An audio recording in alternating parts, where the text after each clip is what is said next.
Hello, I'm Alan Stransman. Going to read another excerpt from my book, Don't Let Your Dream Business Turn Into a Nightmare, a cautionary tale for would-be entrepreneurs. And in this section, you are into the construction phase of your small business. The business is about to open in about a month. It's a Saturday night. You're relaxing at home with your girlfriend when you suddenly get a phone call. This is how I describe it in my book. On a Saturday night in May, a few weeks before the spa is scheduled to open, you're at home with your girlfriend when you get a frantic call from your designer, who's gone down to the spa with her husband to deliver the cabinets to be installed by the carpenters. She tells you that water is pouring into the spa from the ceiling and that everything is getting drenched. And for a moment, a very brief moment, you ask yourself, yes, admit it, you really do, why is she phoning me about this?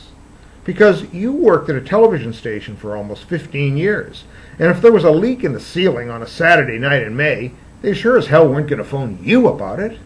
In fact, you wouldn't have even heard about it unless it caused some really major damage that you found out about when you came back to work on Monday morning.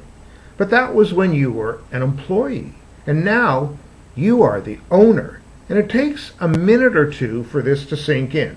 Remember how George Bush looked when he was first told that America had been attacked on 9/11? Just sat there for a couple of minutes in front of a classroom full of young children and thought, am I supposed to do something about this? Why are they bothering me about this?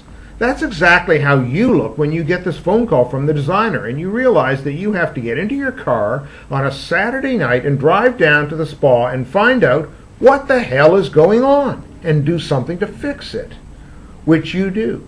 You call the building manager for the first of what will be dozens of times, but you don't know that yet, because the location that you've selected for your dream business is on the lower level of a building with its own staircase leading into it, and the nicest facade that your designer has ever seen for a spa. But on the level above the spa, where the Italian restaurant used to be, is now a new restaurant, which you are counting on to attract clients to your business as well. But the building is old and the plumbing is faulty. And so the meeting that you have with the restaurant manager, the building manager, and the plumber on Saturday night is the first of many such meetings you will have, while the designer is frantically covering the furniture in the spa with plastic.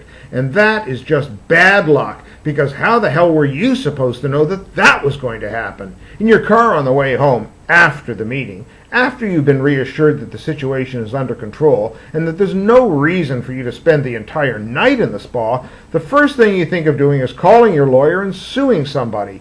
But even if you can do that, you're not going to do it at 2 o'clock in the morning, and by the next day, the crisis seems to be over, at least for the time being. If you'd like to read more of my book, buy a copy of my book, or hear more excerpts from my book, please feel free to visit my website, www.mybusinessnightmare.com. Thank you.